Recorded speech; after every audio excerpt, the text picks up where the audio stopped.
ಇದು ಕ್ಲೀನ್ ಮಾಡಿ ಆದ ನಂತರ ಇದು ಚಟ್ನಿ ಸುಕ್ಕ ಮಾಡೋದು ಹೆಂಗಂತೇಳಿ ನಾನು ಹೇಳ್ತೆ. ಹೀಗೆ ಬಾಣಲೆ ಇಟ್ಟೆ, ಬಾಣಲಿಗೆ ಎಣ್ಣೆ ಹಾಕಿ ಎಣ್ಣೆ ಬಿಸಿ ಆದ ನಂತರ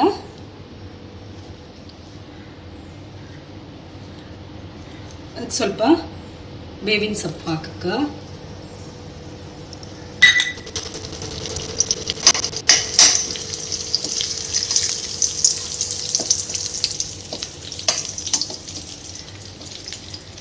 ನಂತರ ಅದಕ್ಕೆ ಕಟ್ ಮಾಡ್ಕೊಂಡದ್ದು ಈರುಳ್ಳಿ ಹಾಕಕ್ಕ,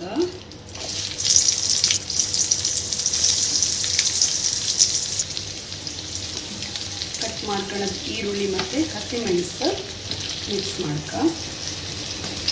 ಮಾಡಿ ಚಂದ ಫ್ರೈ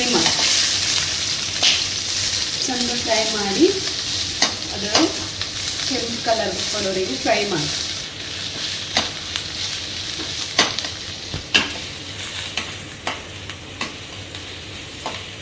ಕಲರ್ ಬಪ್ಪಲನ್ನು ಫ್ರೈ ಮಾಡಿ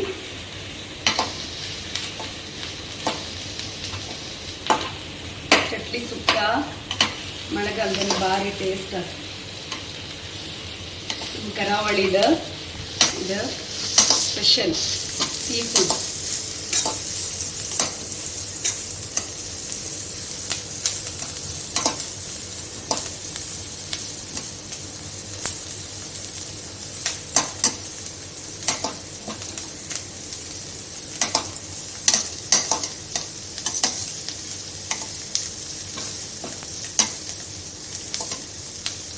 ಇಷ್ಟಾದ್ಮೇಲೆ ಇದಕ್ಕೆ ಮತ್ತೆ ಶುಂಠಿ ಮತ್ತು ಬೆಳ್ಳುಳ್ಳಿ ಜಜ್ಜಿ ಇಟ್ಕೊಂಡಿದ್ದೆ ನಾನು, ಅದನ್ನು ಹಾಕಕ್ಕ,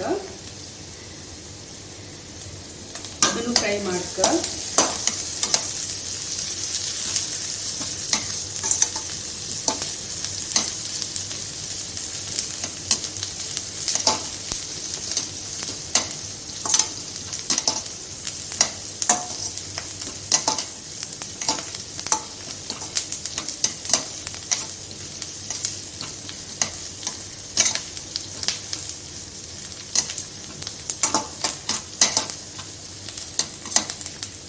ಇದಿಷ್ಟು ಆದಮೇಲೆ ಇದಕ್ಕೆ ಟೊಮೆಟೊ ಕಟ್ ಮಾಡಿತ್ತಲ್ಲ ಅದನ್ನು ಹಾಕುತ್ತೆ. ಟೊಮೆಟೊ ಕಟ್ ಮಾಡಿ ಆದಮೇಲೆ ಒಂದು ಅರಿಶಿನ ಪೌಡರ್ ಹಾಕುತ್ತೆ.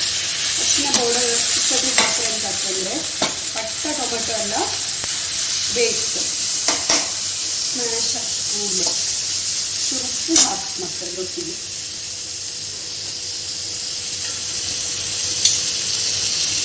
ಇಷ್ಟು ಉಪ್ಪು ಬೇಕಾಗ್ತದೆ.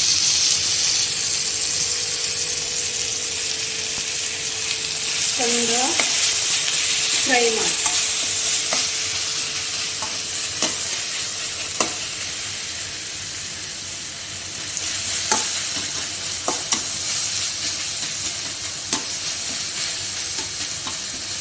ಗಂಜಿ ಊಟದ ಜೊತೆಗೆ ಚಟ್ನಿ ಸುಕ್ಕ ಇದ್ರಿತ್ತಲ್ಲ ಒಂಚೂರು ಜಾಸ್ತಿ ಹಾಕುವಂತ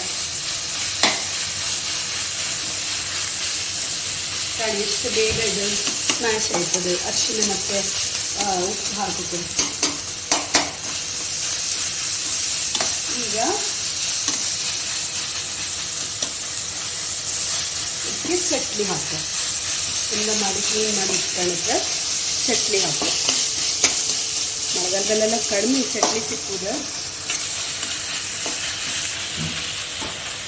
ಇದಕ್ಕೆ ಚಟ್ನಿ ಹಾಕ,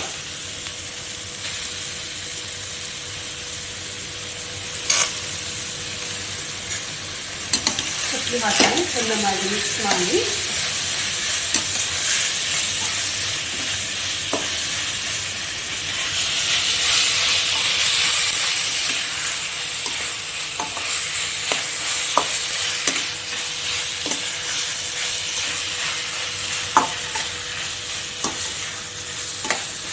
ಮಿಕ್ಸ್ ಮಾಡಿ ನೀರಂತ ಹಾಕಕ್ಕಂತ ಇಲ್ಲ. ಆ್ಯಕ್ಚುಲಿ ಅದು ಮುಚ್ಚಿ ಇಟ್ಟು ಸಣ್ಣ ಉರಿಲಿಟ್ಟರೆ ನೀರು ಬಿಡುತ್ತದೆ, ಮುಚ್ಚಿ ಇಡುತ್ತೆ.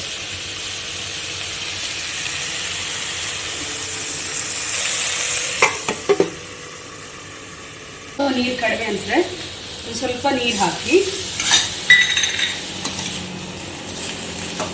ಮತ್ತು ನಮಗೆ ಬೇವರೆಗೂ ಮುಚ್ಚಿ.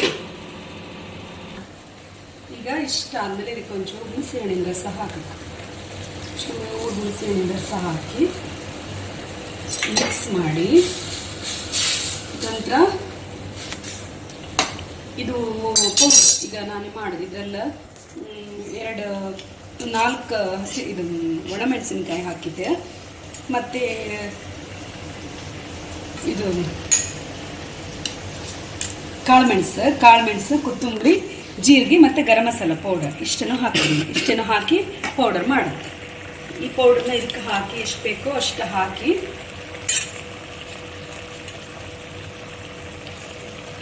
ಎಷ್ಟು ಬೇಕೋ ಅಷ್ಟು ಹಾಕಿ ಚೆಂದ ಮಿಕ್ಸ್ ಮಾಡಿ.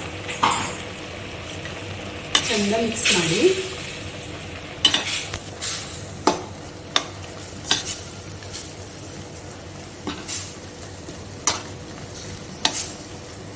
ಚೆಂದ ಮಿಕ್ಸ್ ಮಾಡಿ ಒಂಚೂರು ತೆಂಗಿನಕಾಯಿ ತುರಿ ಒಂಚೂರು ಹಾಕಿ. ಅದಕ್ಕೆ ತೆಂಗಿನಕಾಯಿ ತುರಿ ಇಟ್ಕೊಂಡು ಅದಕ್ಕೆ ಮಿಕ್ಸ್ ಮಾಡ್ರೆ ಆಯ್ತು.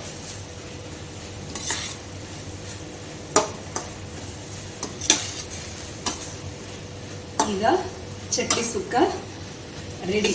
ಕೊಚ್ಚಕ್ಕಿ ಗಂಜಿ ಒಟ್ಟಿಗೆ ಚಟ್ನಿ ಸುಕ್ಕ ಇದ್ರೆ ಭಾರಿ ಲೈಕ್ ಆಗ್ತದೆ.